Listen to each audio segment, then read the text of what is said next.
Unlock this door. Have you lost your mind? They're probably saying that on the other side of this thick door, but I can't hear them, and frankly, I don't need their forgiveness. Facing the three flustered fools on the other side, I waved with a smile and said, "Let's go. Wonder if you can make it back safely. Good luck." My name is Leah, a 30-year-old officer worker. I'm a newlywed, married for just a year with no kids yet. Back when I was single, my hobby was taking day trips using the train on my days off. Friends would ask, "Don't you get lonely traveling alone?" But I found it surprisingly pleasant to move at my own pace without a fixed schedule. There's a bit of loneliness, but the fun outweighs it.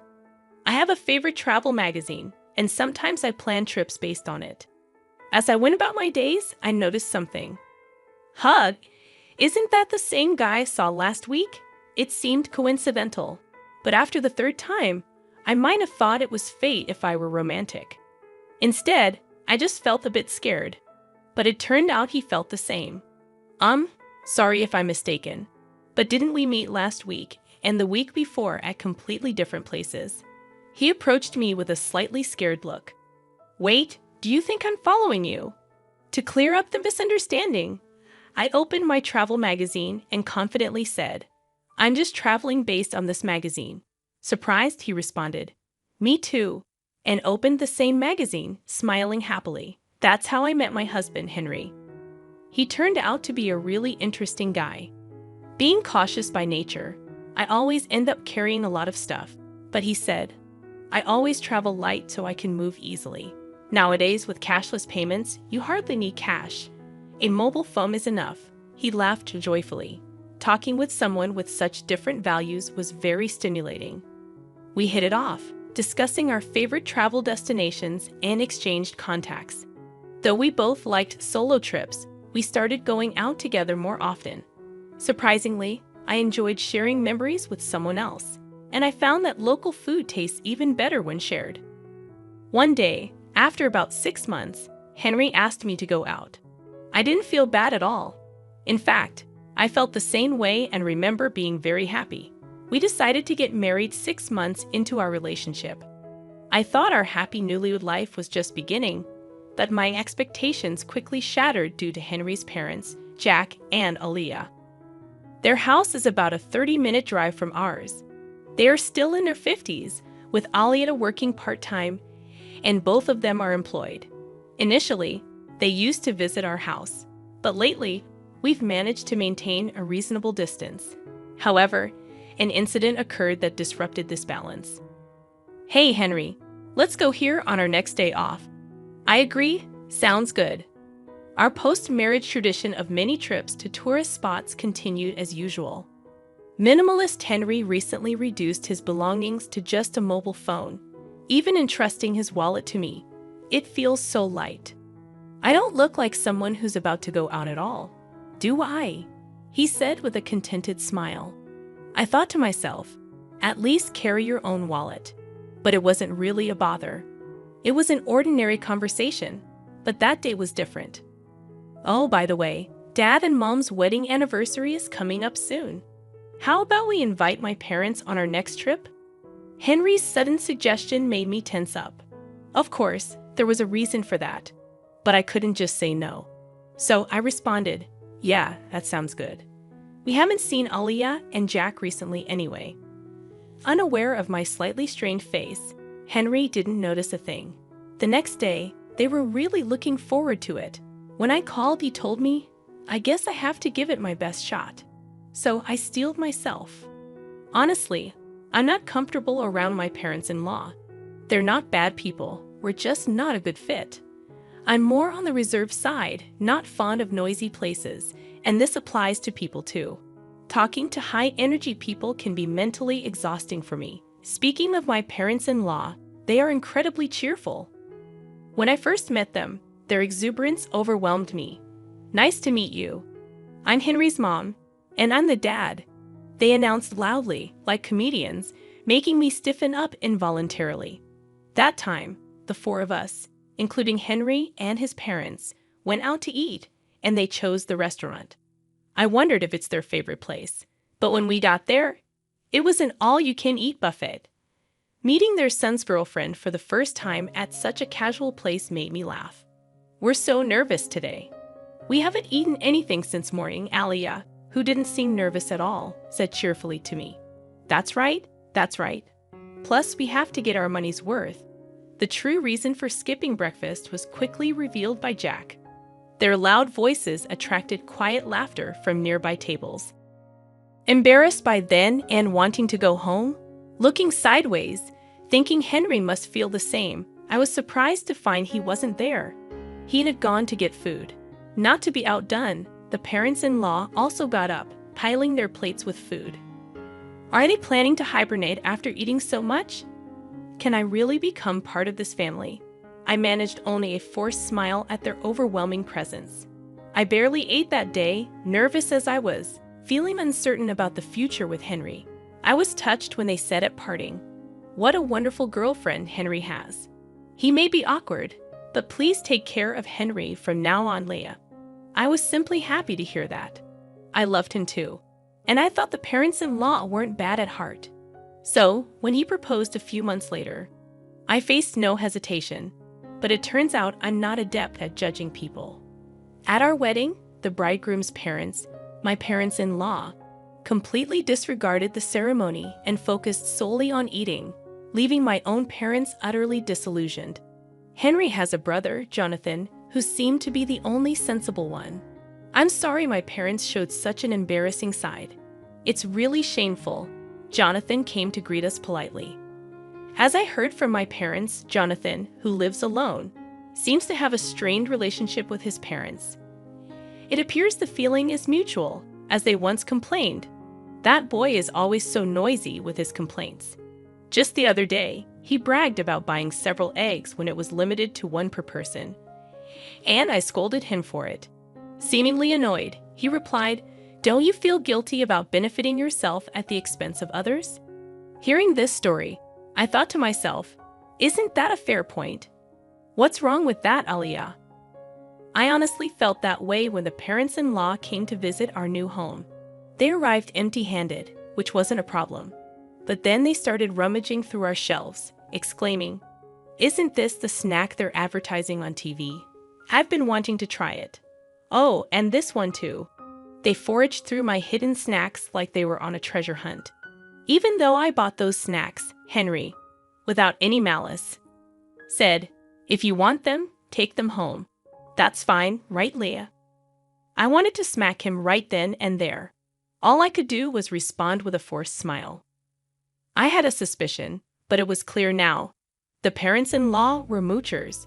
I want this, I want that, give me, give me. In the early days of our marriage, they came over every week, sensing an opportunity, and I was almost driven to neurosis. Hey, don't you think there's something off about Alia and Jack? They're kind of annoying. My anger exploded, and I ended up fighting with Henry. Despite how angry I was, Henry looked puzzled and said, "No, not really. Is it that strange? They've been like that since I was a kid. Don't worry about it," he said, patting my shoulder lightly, which made me furious. Are you kidding me? If this keeps up, I'll divorce you. Just do whatever you want. My raised voice seemed to alarm Henry, and he quickly put an end to the parents-in-law's invasions. I don't know what Henry said to them, but since then, we've been living peacefully. However, the thought of traveling with the parents-in-law naturally made me anxious on the day of the trip. I was taken aback to see them waiting. It's been a while, Lee. I heard you've been busy with work. Must be tough. Alia spoke to me, but I was far from calm.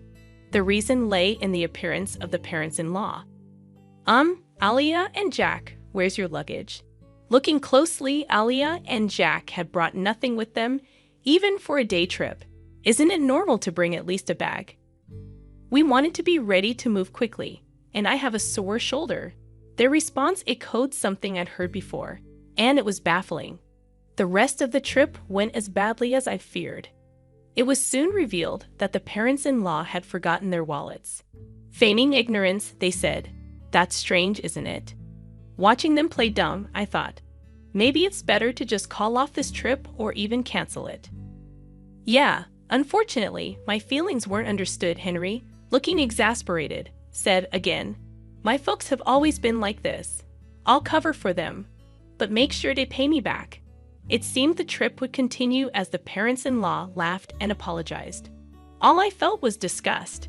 Even after we arrived at our destination, the parents-in-law's rudeness didn't stop. They complained to the store staff. Isn't there any free tasting? Wow, stingy, huh? When I, feeling thirsty, bought a drink and hadn't even taken a sip yet, Alia said, "Can I have a sip of that? I'm thirsty too. I can't believe I forgot my wallet, pa." While I forced a smile, an exasperated Henry intervened. "Stop it. It's embarrassing. Look, I'll buy you one." Overhearing this, Jack muttered under his breath, referring to me. What a stingy woman, lacking compassion. I didn't miss his comment. I could say the same to you. I should have left at that point, but I was a bit stubborn. A similar incident happened twice more afterward. Apparently, the first trip was so enjoyable that Alia contacted Henry for another. When I saw them on the station platform, I couldn't help but feel chills. The second time they brought their wallets, but when the moment came, oh no, this is the wallet I used before. I rushed out in such a hurry. Their obvious lie was something only Henry would believe. And on the third trip, they forgot their wallets again. By then, it was clear it was a deliberate act. Alia, excuse me, but did you deliberately forget your wallet? You never intended to pay, did you? I hit the nail on the head, and her face turned red. Hey, what a rude woman you are. Apologize to Alia. Jack glared at me, demanding an apology. No way. I've thought this for a long time. Both of you are just too greedy. Caught in the argument with the parents-in-law, Henry seemed at a loss. Tourists around us watched curiously, noticing their gaze. Henry seemed to feel ashamed and finally said, "Stop it, please," breaking down crying. I felt truly disillusioned, but the parents-in-law reacted differently. Rushing to a crying Henry, Alia said, "I'm sorry, Henry. It was my fault." "You're so kind to cry for me," with Jack quietly standing beside her. I didn't know how to react to this farce. Only one thought came to mind. Yeah, this is impossible. Let's get a divorce. That was all I could think, seeing Henry's tears. The parents-in-law seemed to lose their fighting spirit. Leah, we know we're often in the wrong. It's Henry's money. But still, we've taken advantage of him. It's Henry's money after all. I don't know why they said it twice, but their words, dripping with sarcasm, showed no real remorse. And so, it was confirmed that they had deliberately forgotten their wallets. Alia referred to it as Henry's money, but we both work, and his salary is only slightly higher than mine. Our actual incomes are not much different. Recently, every trip with the parents-in-law ended with, "I want to buy this too. Maybe some gifts for the neighbors as well. What's that? Looks tasty. Hey, Henry, buy that for me." Because of their endless demands, Henry's credit card bills were shockingly high. We've been living mostly on my salary for the past few months. At the time of marriage, I considered it family money and believed in spending within the limits of our allowance for personal desires. Don't be a burden to your partner.